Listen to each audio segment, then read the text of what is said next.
Hello and welcome to The Restful Historian. Close your eyes for a moment and imagine that you're standing on a small island off the coast of Nova Scotia. The year is 1795, and you are 16 years old, walking through a forest of oak trees with two of your friends on a warm afternoon in late summer. The island is quiet. The only sounds are the crunch of dry leaves beneath your feet, the distant cry of seabirds circling over the water, and the whisper of wind moving through the branches above you. The air smells of salt and pine resin, and the particular earthy scent of a forest in late August when everything is still green, but carrying the first hint of autumn's approach. Shafts of golden sunlight slant down through the canopy, creating patterns of light and shadow on the forest floor. You are not looking for anything in particular. This is just an afternoon's exploration, the kind of aimless wandering that young people do when the weather is fine and there is no pressing work to be done. Your family owns this island, or at least part of it. You have been here before many times, but the island is large enough that there are always new paths to follow, new corners to investigate. And then you notice something, a clearing ahead where the trees open up and sunlight pours down onto the ground. But it is not the clearing itself that catches your attention. It is the tree at its centre, a massive oak, old and thick-trunked, with branches that spread wide over the open space. And one of those branches, one particular branch, extending over a specific spot on the ground, has been cut. Not broken by weather or age, but deliberately cut and shaped, smoothed in a way that suggests human hands, human tools, human purpose. You walk closer, your friends following behind you, and you stand beneath that branch looking up at it. It extends perhaps 12 feet out from the trunk, and at its end you can see the marks where it was cut, where the wood was worked. It looks like it was once used to suspend something heavy, perhaps a block and tackle, the kind of pulley system used for lifting loads that are too heavy to move by hand. Your eyes drop from the branch to the ground directly below it, and there in the earth you see it, a depression, a circular depression perhaps 12 feet across where the ground has settled lower than the surrounding forest floor. The soil has sunk down, not dramatically, but noticeably, creating a shallow bowl in the earth. It is the kind of settling that happens when something underneath collapses or compresses, when there is a void below and the earth slowly fills it over years and decades. Your heart begins to beat faster. You have grown up on the coast of Nova Scotia in the last years of the 18th century, and you have heard the stories. Everyone has heard the stories. Stories of pirates who sailed these waters just decades ago, of Captain Kidd and Blackbeard, and dozens of others whose names have become legends. Stories of treasure buried on remote islands, of chests filled with Spanish gold and silver and jewels, hidden away and never recovered.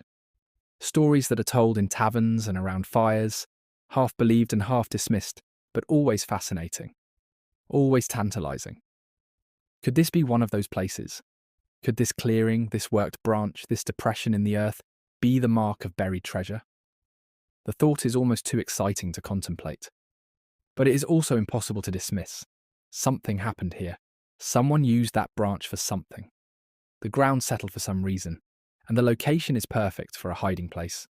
Remote, uninhabited most of the year, difficult to reach without a boat. Easy to find again if you knew what to look for.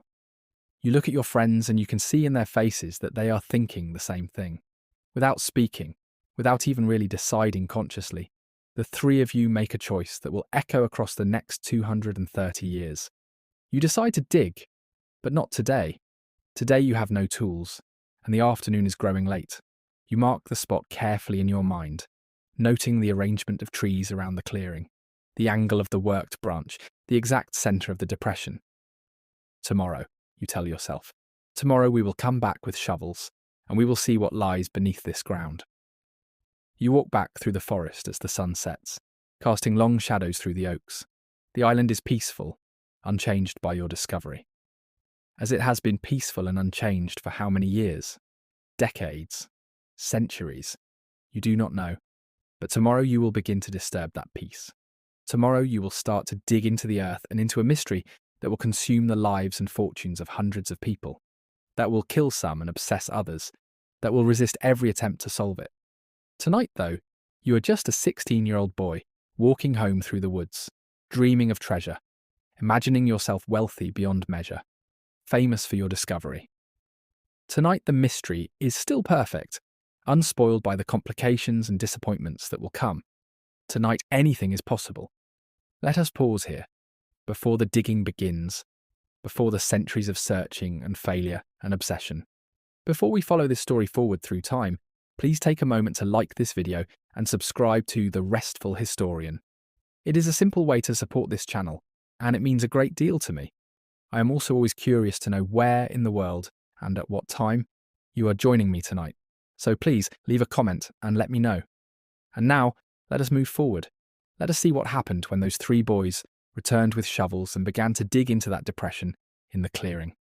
Let us follow this mystery as it unfolds, decade by decade, discovery by discovery, failure by failure, until we reach the present day where the search continues still.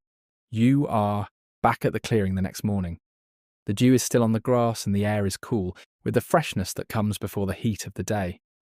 You and your two friends, Daniel McGuinness, John Smith, and Anthony Vaughan, are your names, though you could not know that those names will be repeated in books and articles for centuries to come, have brought shovels and a determination to find out what lies beneath this ground.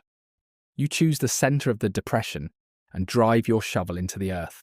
The soil is soft at first, the accumulated leaf litter and topsoil of years. You dig down 1 foot, then 2 feet. Your friends take turns spelling each other when one grows tired. The hole grows deeper, a circular shaft perhaps 4 feet across, following the outline of the depression. At 2 feet down, your shovel strikes something solid. Not rock, the sound is different, duller. You clear away the soil carefully with your hands and find flagstones. Flat stones clearly placed by human hands, fitted together to cover the entire width of your shaft. These are not natural, these are deliberate. Someone covered this spot, marked it with flagstones, created a barrier between the surface and whatever lies below. Your excitement intensifies. You pry up the stones one by one and set them aside. Beneath them is more earth, but now the walls of your shaft show something else. Pick marks. The curved gouges left by pickaxes biting into soil and clay. Someone has dug here before you. This is not virgin earth you are excavating. This is a shaft that was dug, perhaps decades ago, perhaps longer, and then filled back in. You keep digging. 3 feet, 4 feet, 5 feet down. The work is harder now. The shaft is deep enough that you have to throw the soil up and out, and the confined space makes it difficult to get a good swing with the shovel. You rig up a simple pulley using rope you brought, slinging it over the worked branch above you, confirming your guess that this branch was indeed used for lifting. At 10 feet down, you hit something solid again. Another platform, but this time it is not stone, it is wood. Oak logs laid across the entire width of the shaft, fitted tightly together. The wood is old, darkened by time in the earth, but still solid. Each log's perhaps 8 inches in diameter, cut from good timber, placed with care. This is extraordinary. This is proof.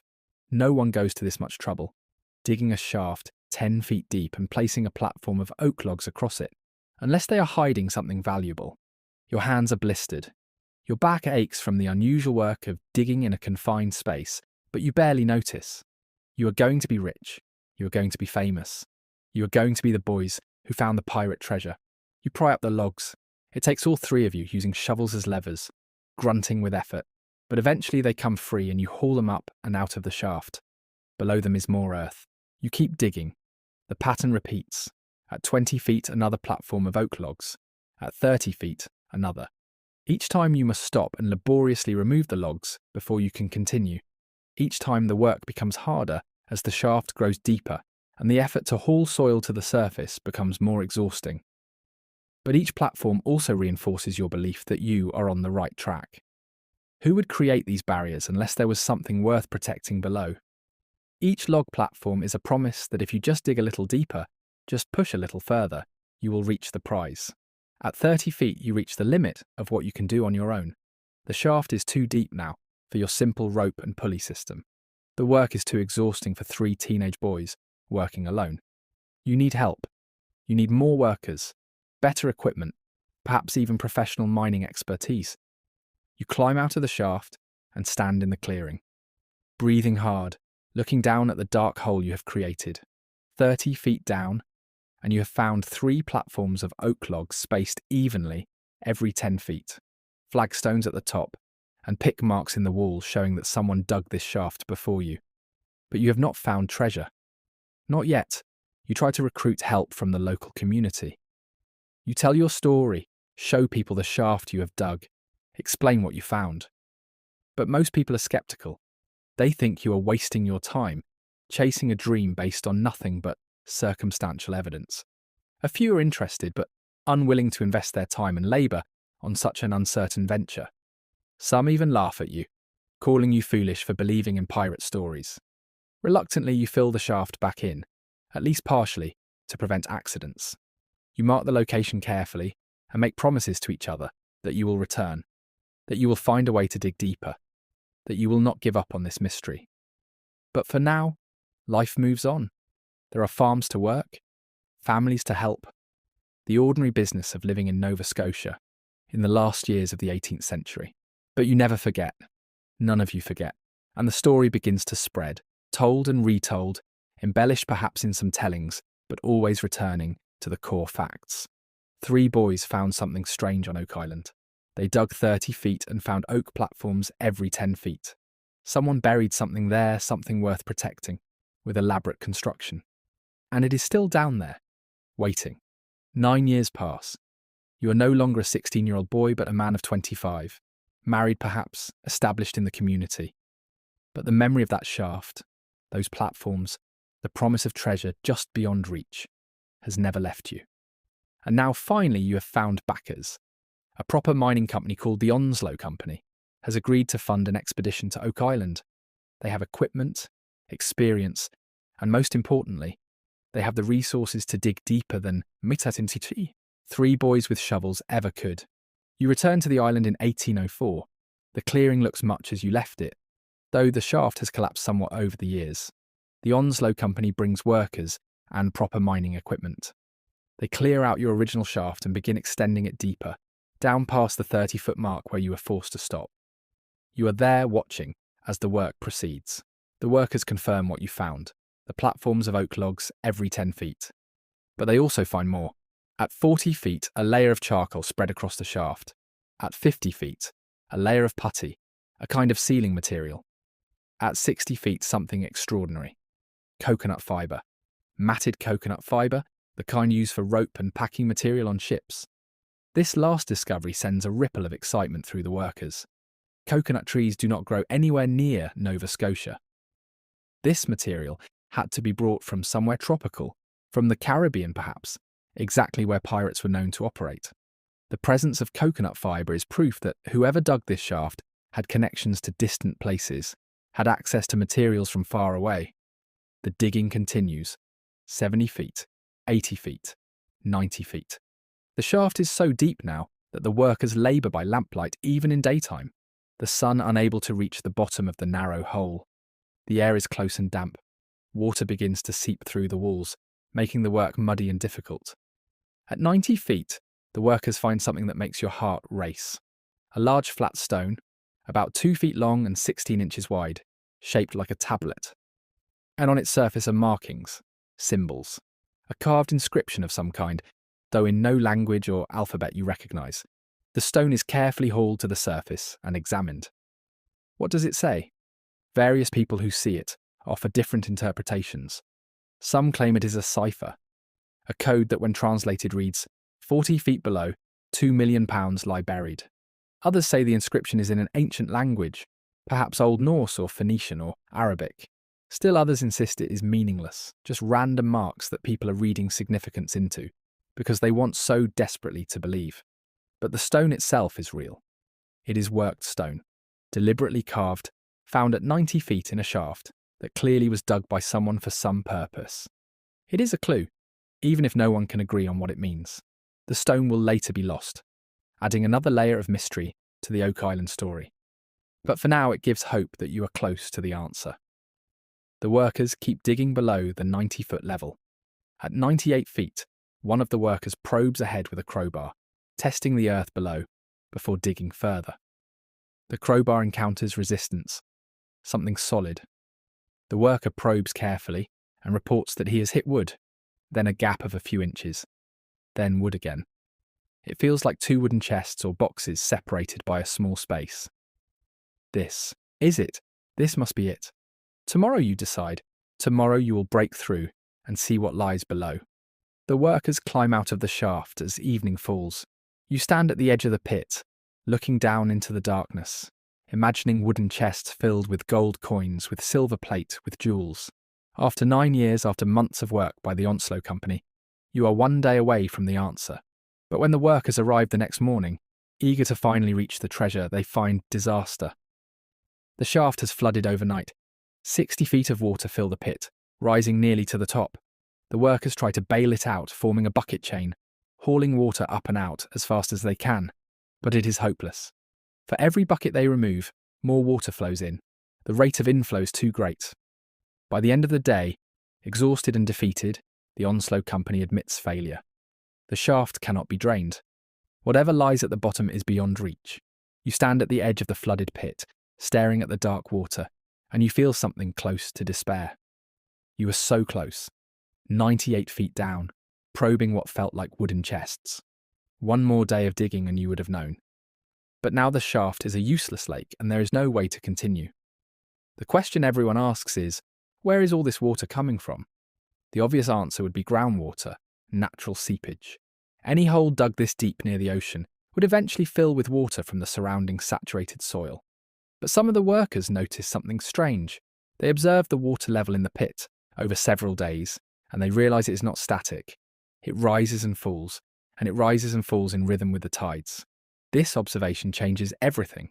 If the water level in the pit responds to the ocean tides, then the pit must be connected to the ocean somehow. There must be a channel, a passage, a deliberate connection between the shaft and the sea. And if that connection is deliberate, then it means the flooding is not an accident, but a design. It means whoever created this pit also created a flood trap, an ingenious defence to protect whatever lies at the bottom. This theory is both exciting and frustrating. It suggests that the treasure is real and important enough to warrant such elaborate protection, but it also means that simply digging deeper will never work. The flood trap must be defeated first, the connection to the ocean must be found and blocked, before the shaft can be drained and the digging continued. The Onslow Company tries one more time the following year.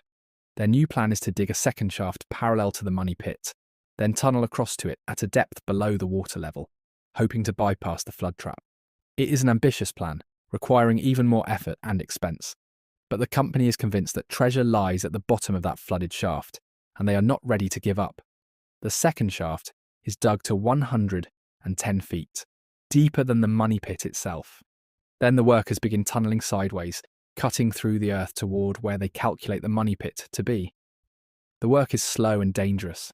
The tunnel is barely large enough for a man to crawl through, and the earth above is held up only by wooden supports.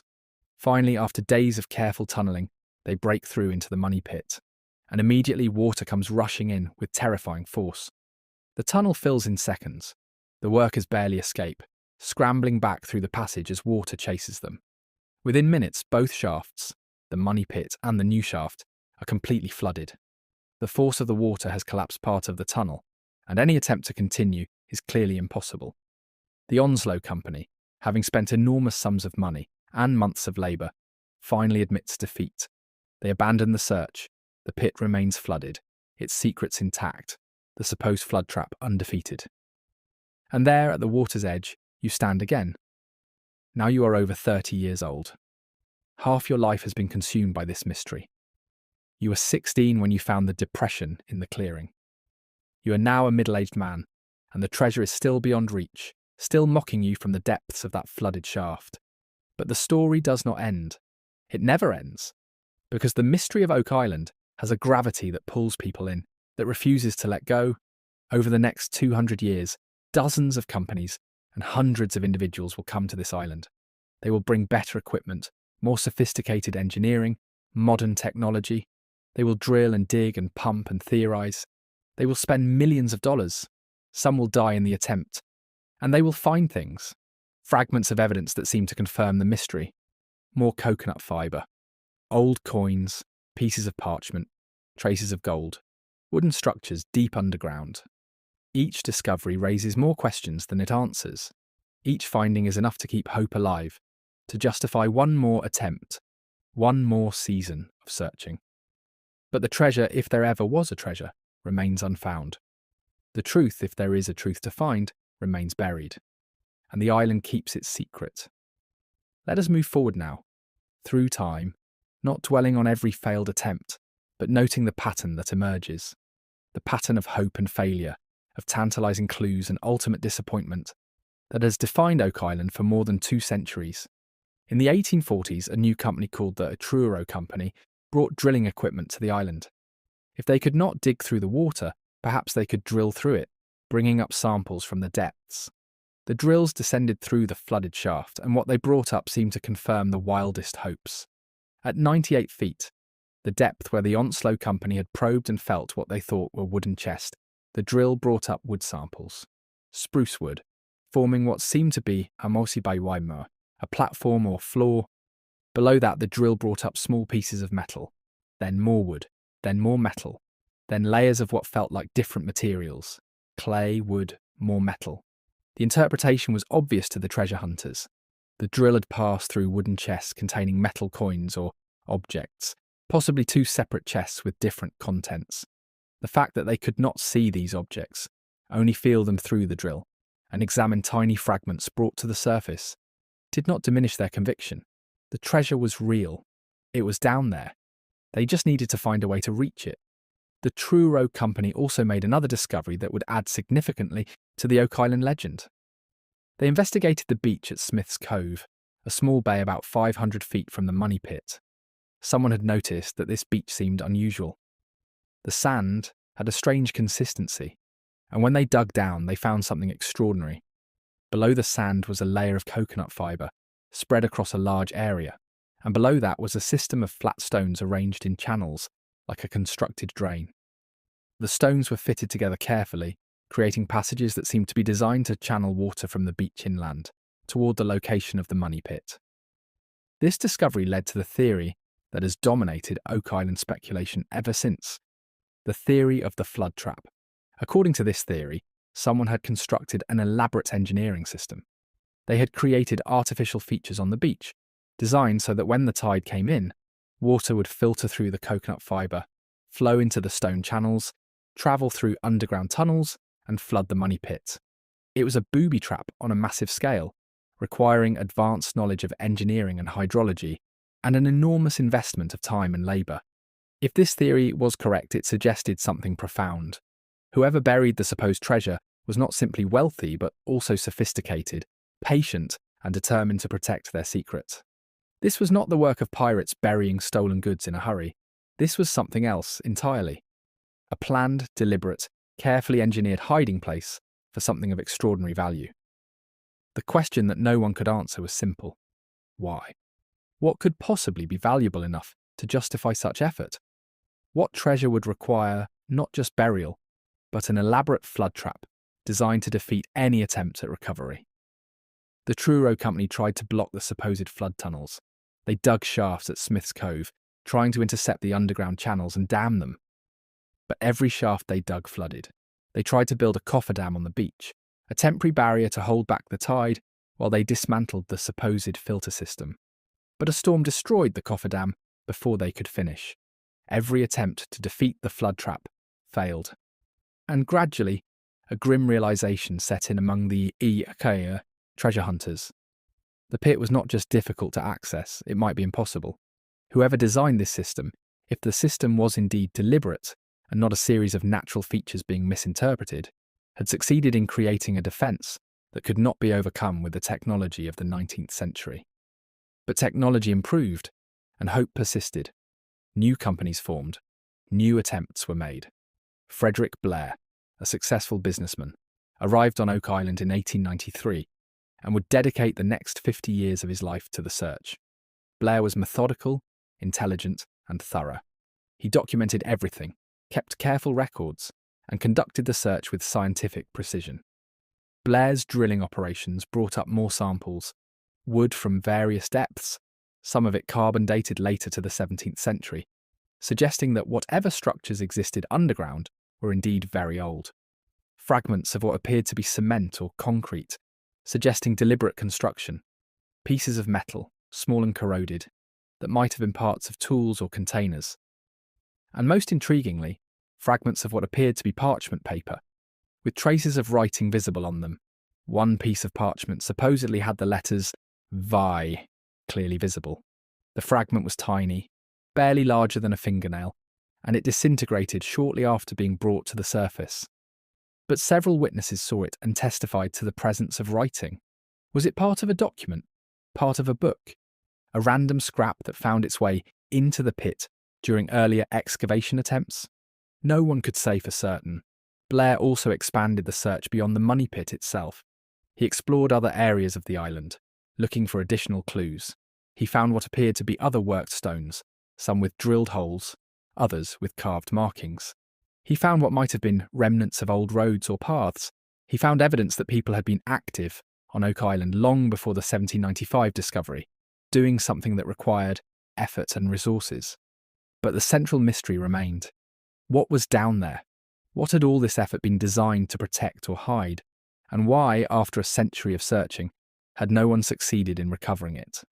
As the 20th century progressed, the technology brought to Oak Island became more and more sophisticated. Heavy machinery replaced hand digging, professional mining engineers were consulted, pumps capable of moving thousands of gallons per hour were installed to combat the flooding. But the fundamental problem remained unsolved. The deeper anyone tried to dig, the more water flowed in, and the money pit itself, after a century of excavation attempts, had become a confusing maze of intersecting shafts and tunnels, making it unclear where the original pit had been. Tragedy visited the island as well.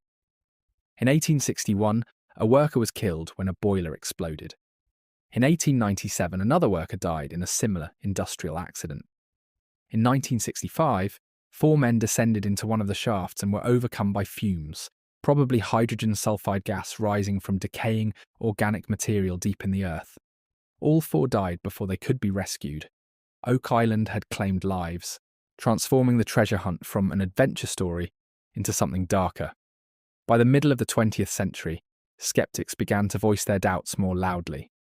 Geologists pointed out that the flooding could be explained by natural causes. Oak Island sits on limestone bedrock, which is porous and riddled with natural caverns and channels. Water from the ocean could easily seep through these natural passages. The supposed flood tunnels might not exist at all. Archaeologists questioned whether the original reports from 1795 and the early excavations could be trusted. Many of the key pieces of evidence had been lost. The 90-foot stone with its mysterious inscription had disappeared. The fragments of parchment had disintegrated. Much of what was known about the early discoveries came from accounts written decades later, memories that might have been embellished or distorted over time. Some skeptics went further, suggesting that the money pit might have started as a natural sinkhole, common in limestone terrain. Trees falling into the sinkhole over decades or centuries might have created the appearance of wooden platforms at regular intervals. The stories of what was found might have grown in the telling, with each generation of treasure hunters adding details that made the mystery more compelling. But even the skeptics had to admit that something had happened on Oak Island. The coconut fibre was real, confirmed by multiple independent findings and later by carbon dating. Coconut fibre does not grow in Nova Scotia. Someone brought it there. The evidence of old construction, of worked stones and wooden structures, was too extensive to dismiss entirely as misinterpretation or fraud. So the search continued, driven by a mix of genuine historical curiosity, hope for treasure, and the simple human inability to leave a mystery unsolved.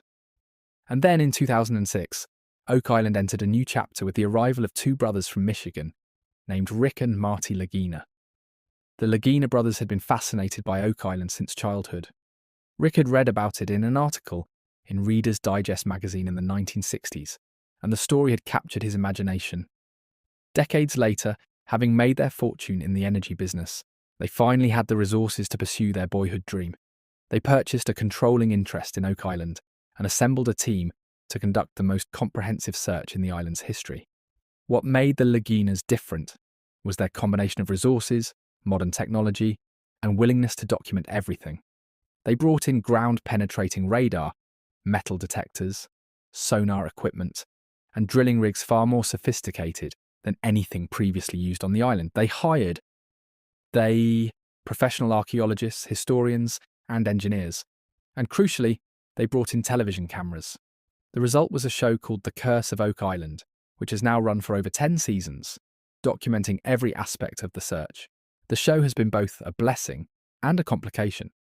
It has brought Oak Island to the attention of millions of viewers worldwide, creating new interest in the mystery. But it has also, understandably, dramatised the search for television, treating every small discovery as potentially momentous, creating narrative tension and cliffhangers that sometimes obscure the actual evidence. So what have the Laguna brothers found? What has all this modern technology and investment revealed? The answer is complex and depends on how you interpret what has been discovered. They have found coins, old coins from various periods and places. A copper coin dated 1652, Spanish coins, British coins from the 1600s and 1700s. Coins prove that people were present on Oak Island during these periods, but coins alone do not prove treasure burial. Coins were common objects, dropped or lost in the course of normal activity. They have found wooden structures deep underground. Drilling has brought up wood samples from depths exceeding 100 feet, and carbon dating has confirmed that some of this wood is from the 1600s or earlier. This confirms that something was built or buried on Oak Island centuries ago. But what? A treasure vault? A ship's dry dock? A storage facility for trade goods? The wood itself does not tell us. They have found fragments of metal, pieces of worked iron, fragments of what might have been tools or fasteners, small pieces of gold chain, and traces of gold leaf. Some of these items are intriguing, suggesting the presence of valuable materials. But again, the fragments are small and could have various explanations. They have found stone structures on the island, what appear to be constructed pathways, markers, and features that suggest deliberate human planning. Some researchers believe these features form patterns that might be codes or directions, possibly indicating where something is buried. But interpreting stone patterns is subjective, and different people see different meanings in the same evidence. Perhaps most intriguingly, they have found human bone. Small fragments of bone that DNA analysis has identified as human from different individuals, with genetic markers suggesting origins in different parts of Europe and the Middle East. This has fueled speculation about the Knights Templar or other groups travelling to Oak Island from distant lands. But bone fragments are also easily contaminated, and DNA results must be interpreted carefully. The presence of human remains on an island with a long history of habitation and treasure hunting is not necessarily surprising or mysterious. The team has conducted massive excavations, digging with modern equipment down to depths that previous searchers could never reach. They have attempted to finally solve the mystery of the money pit by excavating huge sections of earth down to bedrock, and they have found wood, worked timbers that appear to be from constructed tunnels or chambers. But they have not found a treasure vault, not yet anyway. They have explored the swamp on the island, which some theories suggest might be artificial, perhaps created to hide something beneath its murky water. Using sonar and excavation, they have found old ship timbers and other structures in the swamp. But what these structures represent, a buried ship, remnants of shipbuilding activity, or something else entirely, remains unclear. Season after season, the search continues. Each season brings new theories, new areas to investigate, new technologies to try. And each season brings new discoveries that are intriguing, but not definitive. A piece of leather that might be from an old binding, a carved stone that might be a marker, a trace of precious metal in a soil sample. Each finding is enough to justify continuing the search, enough to suggest that something significant is there to be found. But none of it adds up to proof of treasure, or even a clear answer to what happened on Oak Island. And so we arrive at the present day, with the mystery unsolved, the search continuing, and the debate between believers and skeptics as passionate as ever.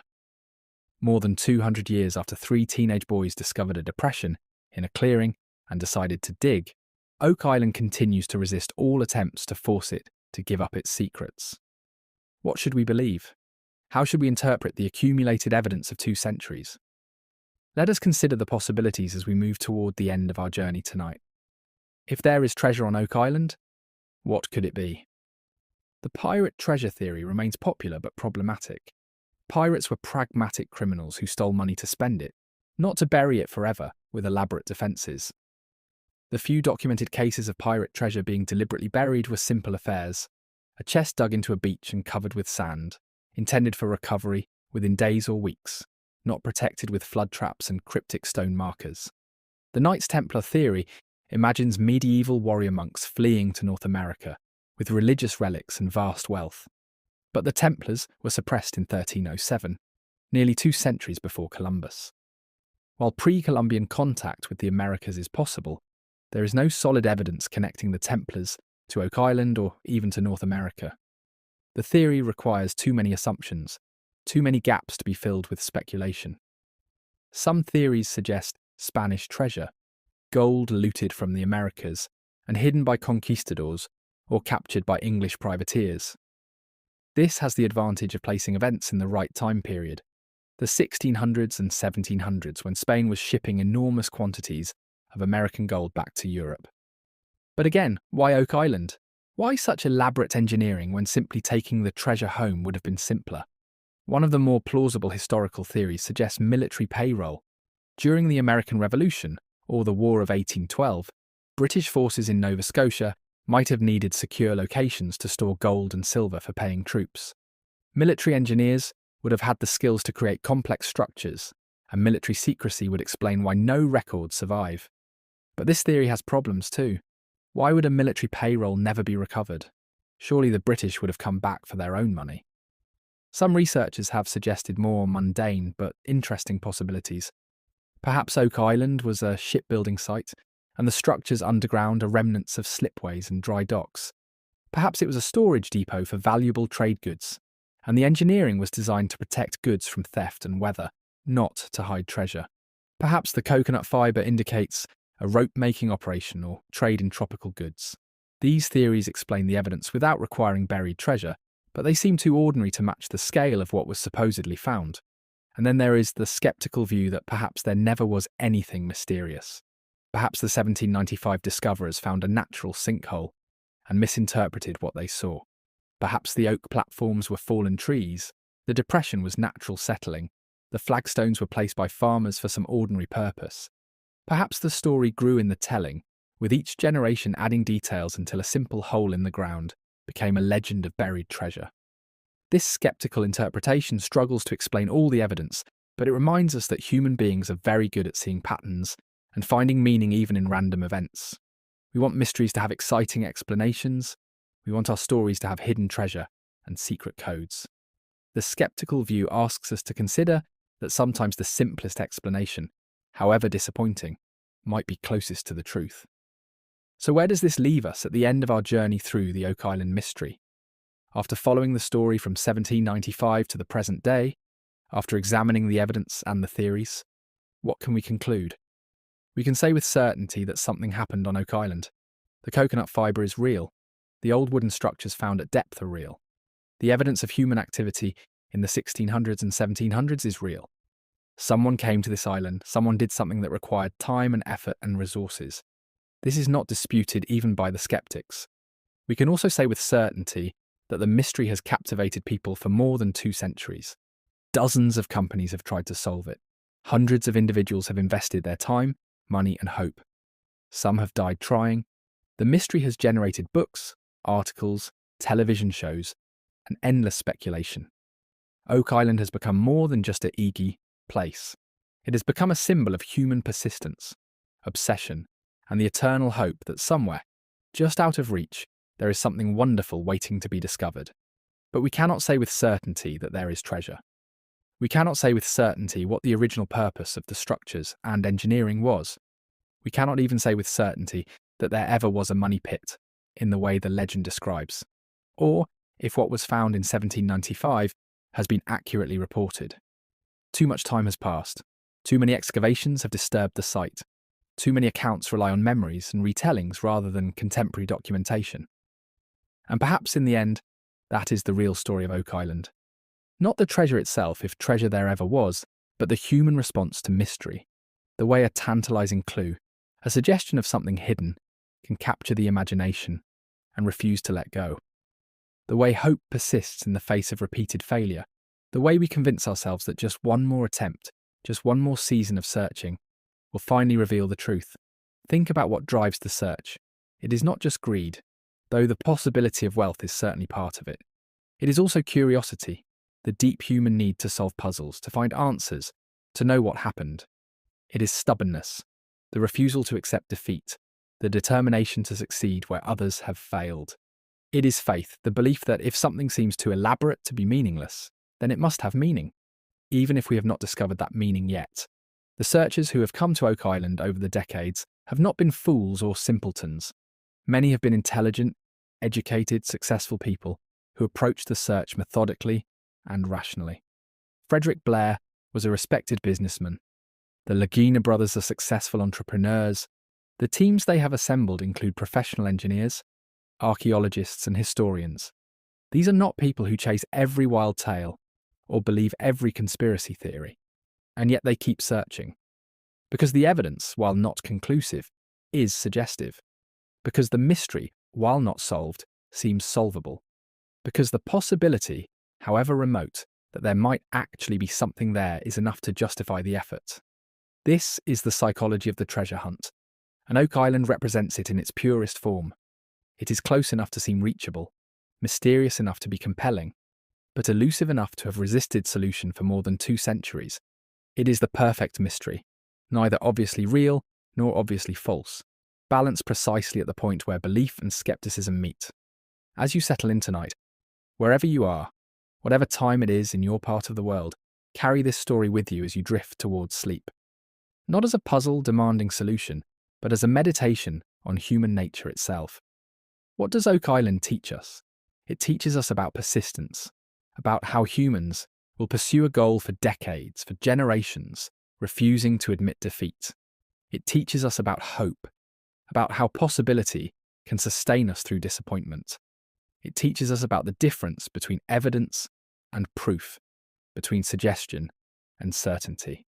And it teaches us that sometimes the search itself is more important than what we find. The men and women who have devoted themselves to Oak Island over the years have lived lives of purpose and adventure. However their searches ended, whether they found treasure or not, they found meaning in the search.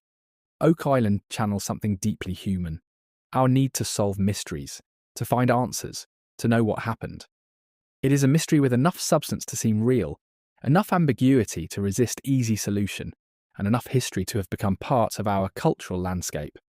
Whether or not it ever yields treasure, it has already given us something valuable, a story about ourselves, about what drives us, about why we search. As you close your eyes tonight, think about the 3 boys in 1795, standing in that clearing, looking at that depression in the earth, deciding to dig. Think about all the people who came after them, driven by the same curiosity, the same hope. Think about the present-day searchers, still digging, still hoping, still believing that the answer is just a little deeper. Are they chasing a dream? But it is a dream that has lasted more than 2 centuries, a dream that has inspired thousands. And there is something beautiful about that persistence, that refusal to accept that some mysteries cannot be solved. The island itself remains. The oaks still grow. The forest still covers most of the ground. The beaches still feel the rise and fall of tides. And somewhere beneath that ground, whether it is treasure or simply earth and stone, lies whatever all this searching has been about. Will the mystery ever be solved? Modern technology continues to improve. The Lagina brothers and their team continue their work, bringing resources that previous searchers could only dream of. They may succeed where all others have failed, or Oak Island may keep its secret forever. The answer may have been lost centuries ago, when whatever was buried was removed or destroyed. The truth may be simpler and less exciting than the legend. But even if the mystery is never solved, Oak Island has served a purpose. It has given us a story about hope and failure, about persistence and obsession, about the human need to believe that somewhere, hidden from view, there are wonders waiting to be discovered. The story itself is the treasure. The 3 boys are long dead now.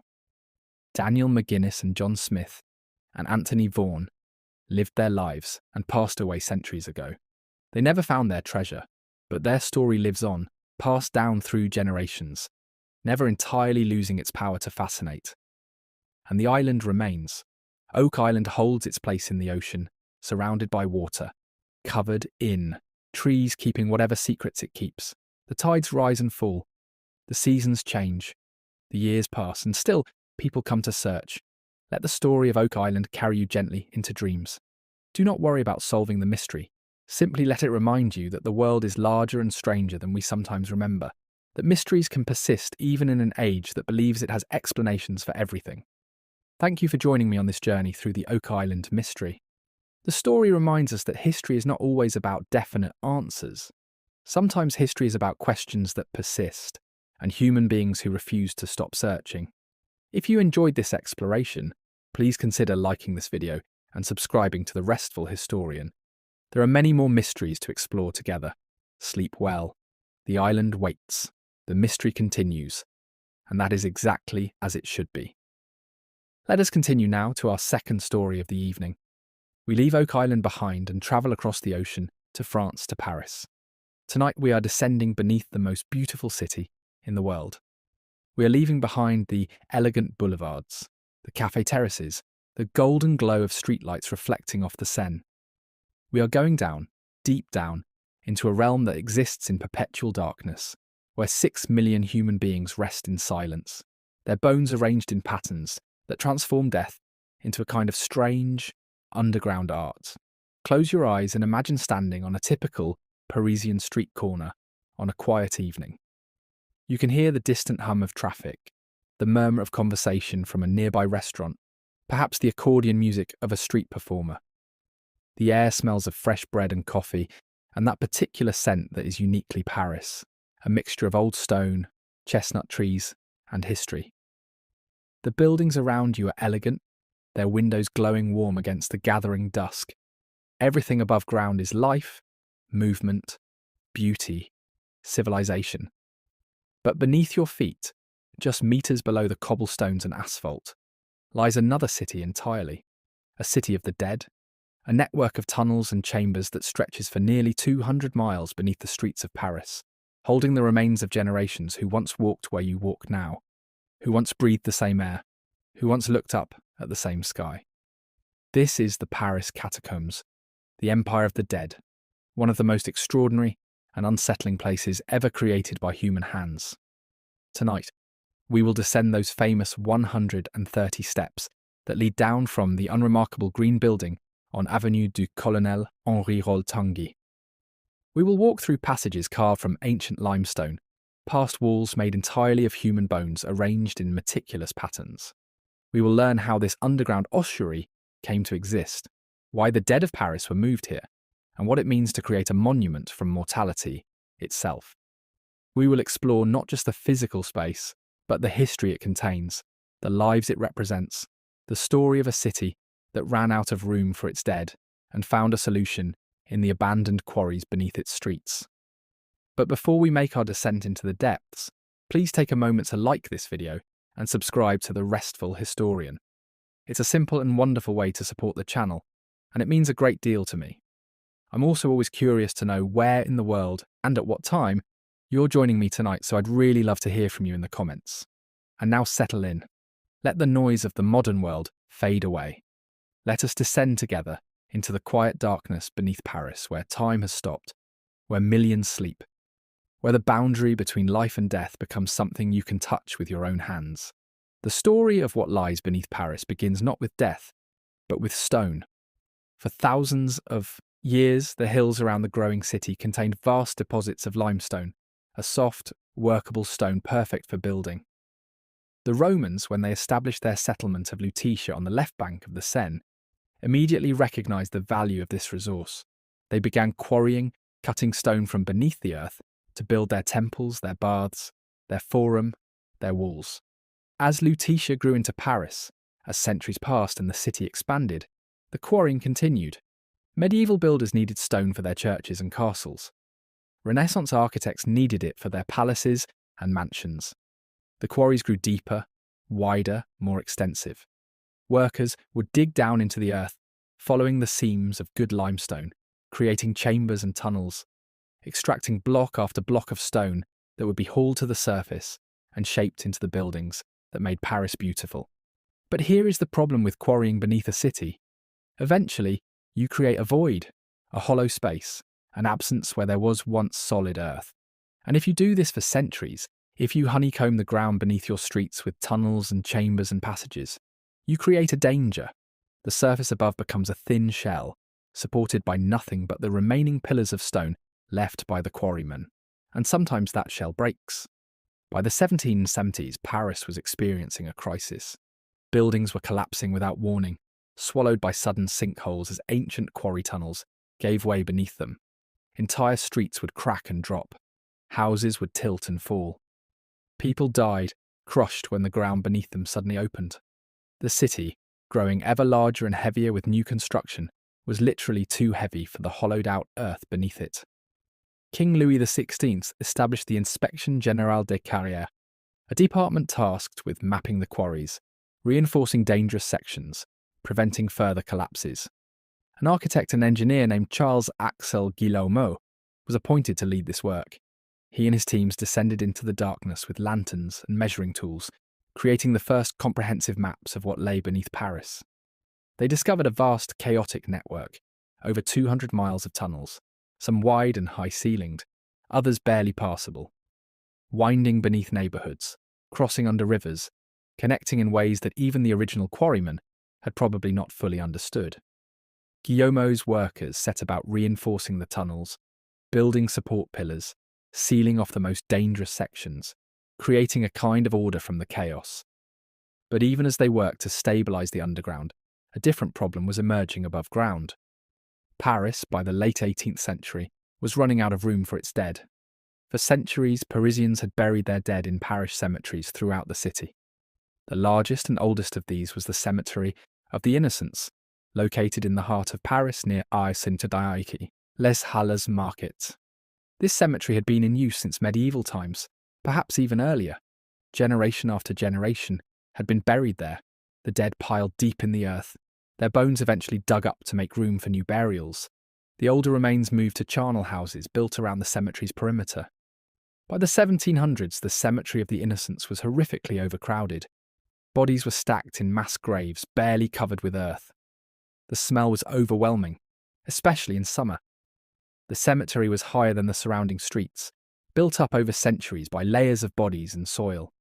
Residents in nearby buildings complained that their wine would spoil, their food would rot faster. The air itself seemed poisoned by the proximity to so much death. In 1780, a particularly gruesome event forced action. A wall of the cemetery, weakened by the pressure of bodies and earth behind it, collapsed into the basement of a neighbouring building. The basement filled with human remains, with earth contaminated by centuries of burials, with a stench so terrible that the building had to be abandoned. This incident, more than any of the previous complaints, made it clear that something had to be done. Paris could not continue burying its dead in the heart of the city. The cemeteries were full, overflowing, becoming sources of disease and horror. The solution came from an unexpected connection.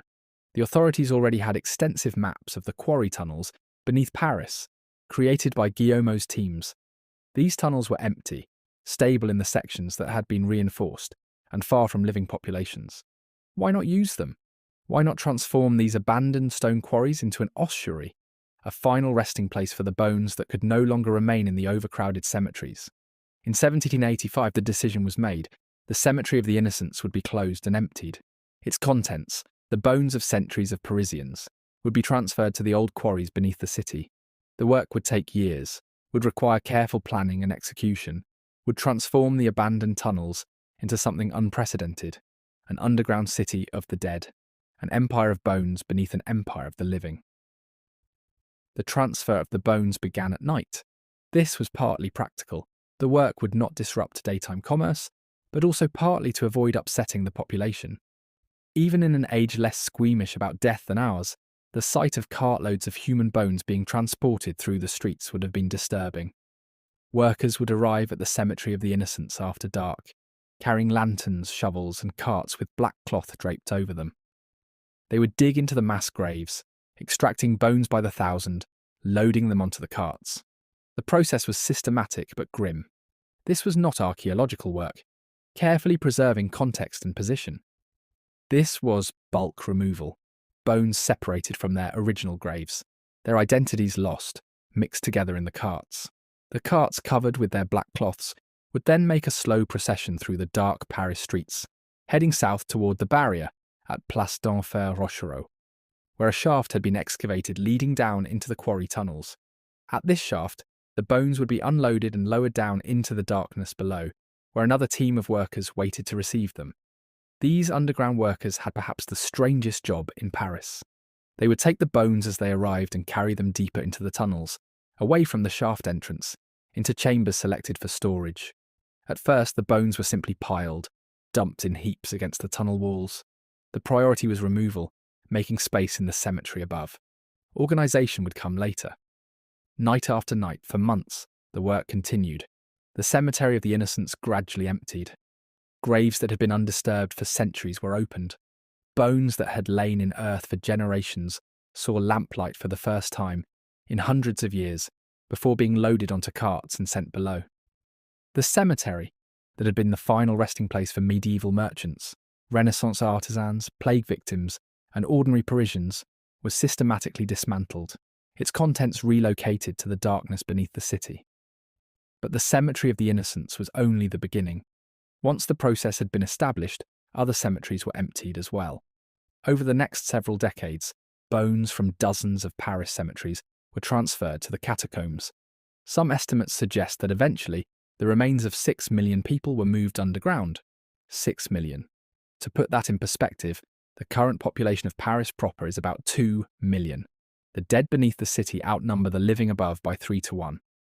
Let us descend now into those tunnels. Let us walk the path that the bones took, that visitors today still take when they enter the catacombs. You begin at an ordinary building on a Parisian street. The entrance is modest, unremarkable. A green-painted doorway, a small sign. Nothing that suggests what lies below. You pay your admission, perhaps wait in line with other visitors.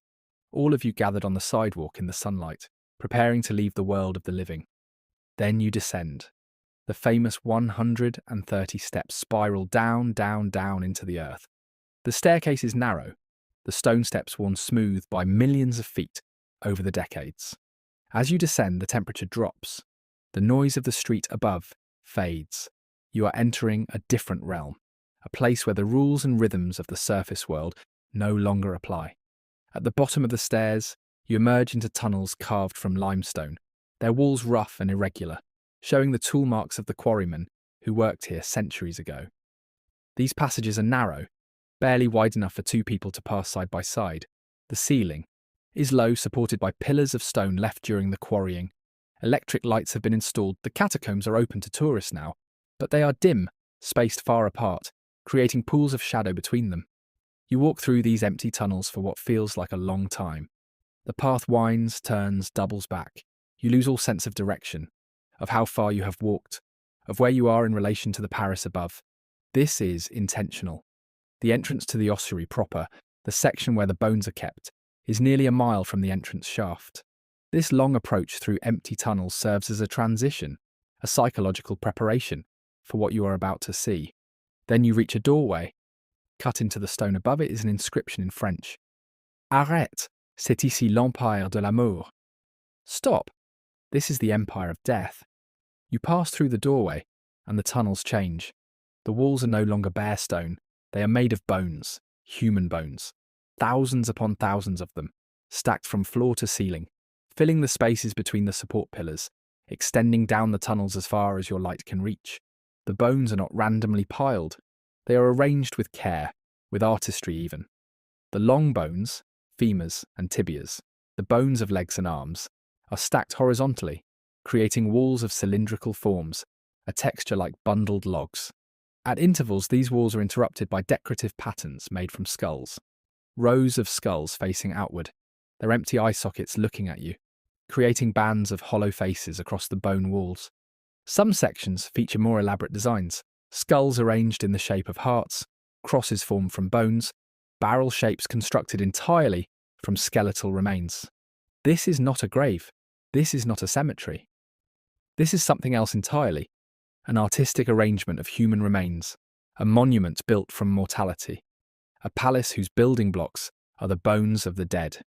As you walk deeper into the ossuary, you begin to notice plaques mounted on the walls, providing historical context. These plaques identify which cemetery the surrounding bones came from, and sometimes which historical period they represent.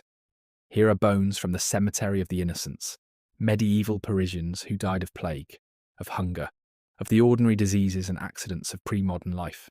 There are bones from Saint-Étienne-des-Grès, from Madeleine Cemetery, from dozens of other burial grounds scattered throughout Paris. Some sections are specifically identified. There are bones from the Hôpital de la Salpêtrière, the great hospital that housed the poor and mentally ill. There are remains from the victims of the September massacres of 1792, when revolutionary mobs stormed the prisons of Paris and killed over 1,000 people, whose bodies were then buried in mass graves. There are bones from various revolutionary execution sites, though they are not individually identified.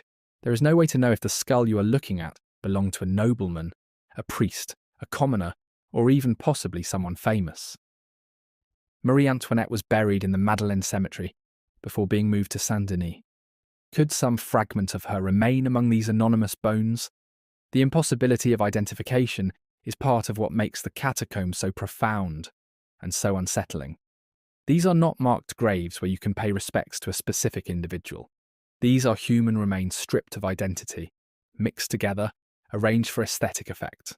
The person whose femur forms part of that wall could have been anyone, rich or poor, kind or cruel, a child or an elder. Death has made them equal, made them identical, reduced them to components in a vast ossuary. This democratization of death would have been especially powerful during the revolutionary period when the catacombs were being filled. Revolutionary ideology emphasized the equality of all citizens, the rejection of aristocratic privilege. What more perfect expression of equality than this, where the bones of nobles and peasants lie mixed together, indistinguishable, serving the same decorative purpose in the walls of the Empire of Death. As you continue through the tunnels, you notice the sheer scale of what you are seeing. The ossuary extends for over a mile through the tunnel system. Every wall, for that entire distance, is made of bones. If you attempted to count them, if you tried to comprehend the number of individual human beings represented here, your mind would struggle with the enormity. 6 million people. Each one of them was born, lived a life, had hopes and fears, and loves and losses. Each one of them died, was buried, was later exhumed, and ended here, their bones removed from their graves and stacked in these tunnels. Let us pause in our walk through the catacombs and consider what it meant to create this place, what motivations and beliefs and practicalities led to its existence. On the most practical level, the catacombs solved a genuine crisis. Paris genuinely had run out of room for its dead in the city centre. The old cemeteries were health hazards, sources of contamination, dangers to the living. Moving the bones underground was a solution to a real problem. The quarry tunnels were empty, were stable enough to use. It made practical sense. But there was more to it than mere pragmatism. The creation of the catacombs reflects particularly 18th century Enlightenment ideas about rationality, organisation, public health, and the proper ordering of society. The old cemetery system was chaotic, medieval, literally piled with the accumulated dead of centuries. The new system would be orderly, planned, rational. The bones would be sorted, arranged, preserved under controlled conditions. This was modernisation applied to mortality. The artistic arrangement of the bones, the patterns, the decorative elements, reflected emerging ideas about death in the late Enlightenment. Death was not to be hidden away or feared, but rather contemplated, made into an object of philosophical and aesthetic consideration. The catacombs became a kind of memento mori, a reminder of mortality on a grand scale. Visitors were meant to walk through them and reflect on the inevitability of death, the equality it imposed, the vanity of earthly concerns when we all end as bones in darkness. There was also perhaps an element of spectacle.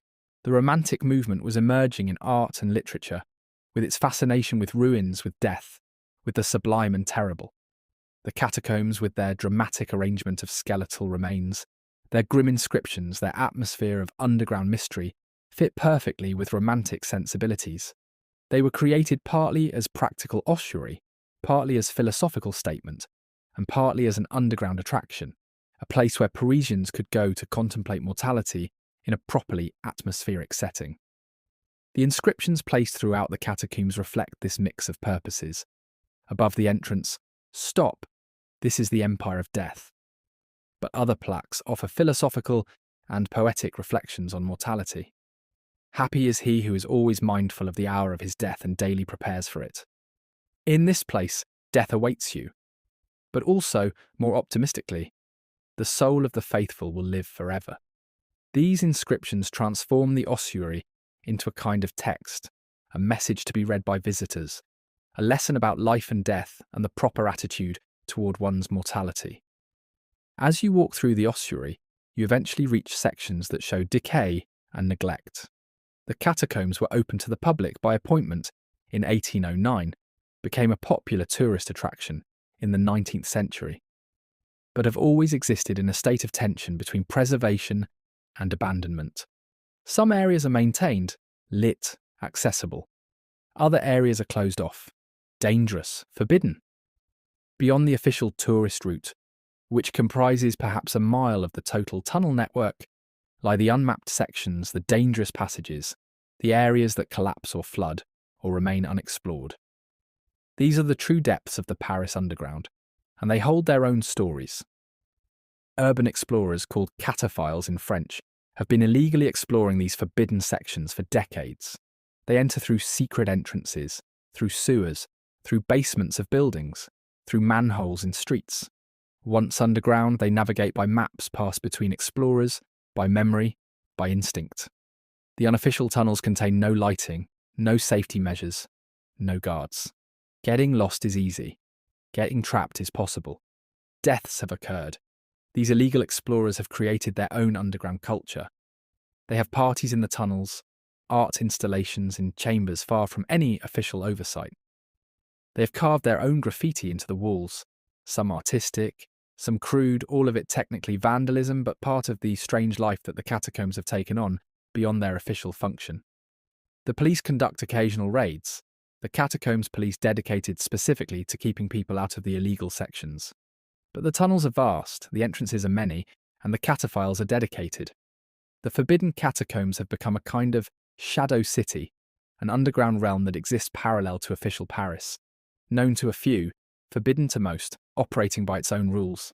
There are legends, of course, urban legends about what lies in the deepest, most unexplored sections.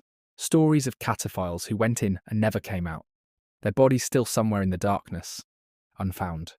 Stories of strange sounds heard in the depths, of mysterious chambers sealed off for unknown reasons. Stories of secret bunker systems built during World War II, of resistance hideouts, of Nazi facilities, all supposedly still existing somewhere in the unmapped sections. Some of these stories are true. The French resistance did use some catacomb sections during the German occupation. The Germans did build bunker facilities underground, but the exact locations, the full extent, what still exists, these are matters of rumour and legend more than documented fact. The forbidden catacombs represent the shadow side of the Empire of Death, the parts that refuse to be fully known, fully mapped, fully controlled.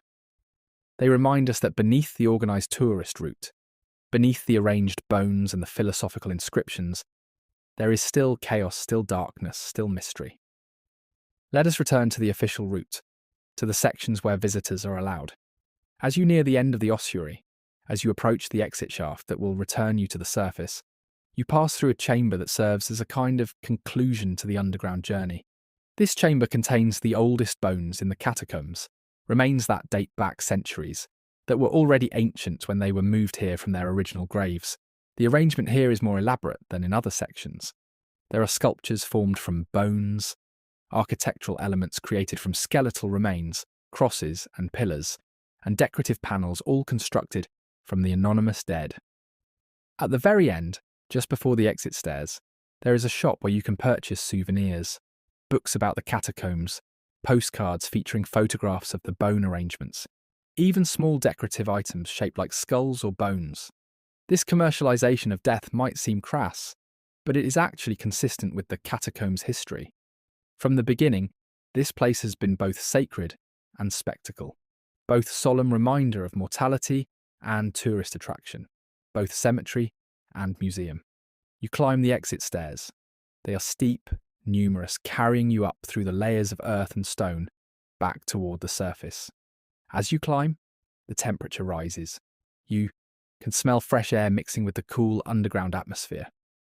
And then you emerge, blinking, into a Paris street, into daylight or evening light, into the world of the living. The transition is jarring. Moments ago, you were surrounded by the bones of millions, walking through chambers of death, contemplating mortality in its most physical form.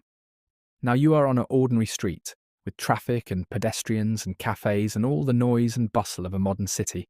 It feels surreal, feels like returning from another world. And in a sense, you have. You have visited the underworld, the realm of the dead, and returned to tell of it. This is the power of the catacombs. They offer a genuine encounter with death, not abstract or metaphorical, but literal and physical, and then return you to life, changed by what you have seen. What does it mean to create a monument from human remains? What does it mean to turn bones into art, death into decoration? These questions have no simple answers, but they are worth contemplating as we think about the Paris Catacombs and their place in history and culture. From one perspective, the catacombs are deeply disrespectful. The people whose bones line those walls did not consent to being displayed. They were buried with ceremony, with prayers, with the expectation that they would rest peacefully in consecrated ground. Instead, they were exhumed, their remains transported and rearranged for practical and aesthetic purposes. Their identities were lost. Their individual graves were erased. They became anonymous components in a mass monument. From another perspective, the catacombs are profoundly respectful. When the old cemeteries had to be closed, the bones could have been simply discarded, dumped somewhere, treated as waste. Instead, they were carefully relocated, thoughtfully arranged, preserved in an underground space that serves as a permanent memorial. The inscriptions encourage visitors to remember the dead, to reflect on mortality, to recognise the common fate that awaits us all. The catacombs ensure that these millions of Parisians, though their names are lost, are not forgotten. Both perspectives have merit. The catacombs exist in a kind of ethical grey area, neither entirely right nor entirely wrong, but rather a response to practical necessity that took on philosophical and artistic dimensions. They reflect their time, the late Enlightenment and early revolutionary period, with its combination of rationalism and romanticism, its interest in death as philosophical subject, its willingness to reorganise society in radical ways. For us today, the catacombs serve as a reminder of how different cultures and different historical periods approach death, memory, and the treatment of human remains. Our own culture tends to hide death, to sanitize it, to keep it out of sight and mind. The catacombs refuse this. They put death on display, make it unavoidable, force confrontation with mortality in its most undeniable form. There is value in this confrontation. Walking through the catacombs, seeing those millions of bones, forces you to acknowledge what we usually avoid. Death is universal, inevitable, and final. Whatever these people were in life, their hopes, their fears, their loves, their hates, they ended here as bones as part of the empire of death. And so will we, and so will everyone we know. This sounds morbid, but it can actually be liberating. Remembering our mortality, truly feeling it not as abstract concept, but as physical reality, can help us value our lives more, make better use of our time, worry less about trivial concerns, focus on what genuinely matters. The catacombs have inspired artists, writers, filmmakers for generations. Victor Hugo referenced them in Les Miserables, having his characters flee through the tunnels. Anne Rice set scenes of her vampire novels in the catacombs. Films have used them as locations for horror, mystery, adventure. The image of walls made from human bones has entered popular consciousness as a symbol of death, of the macabre, of the hidden darkness beneath civilized surfaces. But the real catacombs, the actual physical place beneath Paris, is stranger and more complex than any fictional representation. It is simultaneously beautiful and horrifying, peaceful and unsettling, a place of order and a place of chaos. It cannot be reduced to a simple symbol or emotion. It must be experienced, or at least imagined, in its full complexity. As you prepare to sleep tonight, having walked with me through these underground chambers, having seen in your mind's eye these walls of bones, these patterns made from mortality, perhaps you can take something valuable from this journey. Not fear of death, but acceptance of it. Not morbid fascination, but healthy recognition. Not denial of mortality, but acknowledgement that our time is limited and therefore precious. The dead beneath Paris are not frightening. They are not monsters or ghosts. They are humans who lived, who died, who ended in the same place we all end. They had their time in the sunlight, their years of breathing and thinking and feeling. Now they rest, silent in the darkness. And one day, in whatever form, we will rest too. This is not a terrible truth. It is simply a truth. And knowing it, really knowing it, can help us live better. There is one more thing to consider before we end our journey through the empire of death. The catacombs are not static. They continue to change, to evolve, to serve new purposes. During World War II, both the French resistance and the German occupiers used sections of the catacombs. The resistance held meetings, stored weapons, moved through the tunnels to avoid German patrols. The Germans built bunkers, set up command posts, used the tunnels for their own purposes. In the Cold War period, there were plans to use the catacombs as shelter in case of nuclear attack. Civil defence officials mapped routes, designated sections as potential shelters, created stockpiles of supplies in underground chambers. Today, the catacombs face new challenges. Climate change affects underground stability.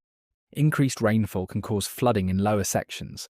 Changes in groundwater levels affect the limestone, causing erosion, creating new collapse risks. The very same problem that led to the creation of the Inspection Générale des Carrières in the 1770s, unstable ground beneath the city, remains an issue today. Engineers continue to monitor, reinforce, stabilise, working to prevent the kind of catastrophic collapses that plagued Paris centuries ago.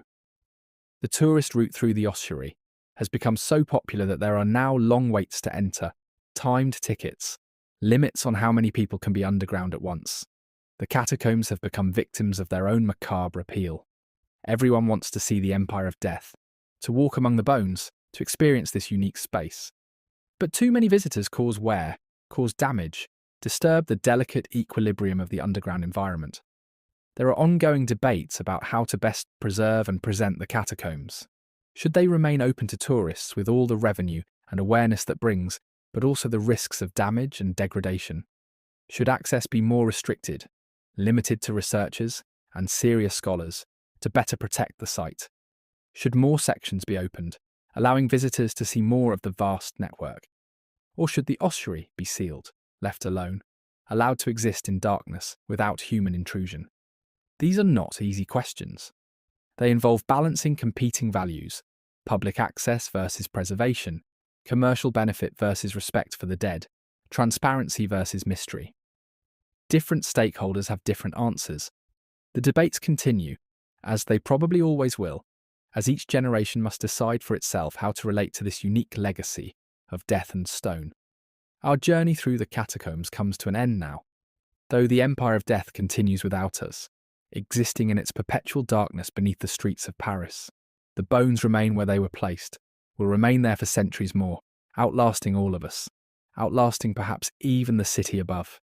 As you close your eyes tonight and drift towards sleep, carry with you the image of those tunnels, those walls of bones, those millions of anonymous dead who once walked the same earth you walk, who once felt the same sun you feel, who once fell asleep as you are falling asleep now. They are not so different from us. They are us, just separated by time, connected by the universal experience of mortality. The catacombs teach us that death is not to be feared but accepted, not to be hidden but acknowledged, not an ending but a transformation. The people whose bones line those tunnels have become part of something larger than their individual lives. They have become part of the story of Paris, part of human history, part of the great cycle of life and death that has operated since life began and will continue long after we are gone. Sleep well tonight, knowing that you too are part of that story. That cycle, that great human journey from birth through life to death and whatever lies beyond. The empire of death awaits us all, but first we have our time in the light. Use it well, live fully, and when the time comes to descend into darkness, go peacefully, joining the countless billions who went before, taking your place in the long procession of human existence. Thank you for joining me on this journey beneath Paris. into the depths of the empire of death. I hope it has brought you not fear, but peace, not disturbance, but contemplation, not horror, but acceptance. May your dreams be peaceful, your sleep deep, and your rest undisturbed by the knowledge of what lies beneath. Good night. Sleep well. The bones are patient. They will wait.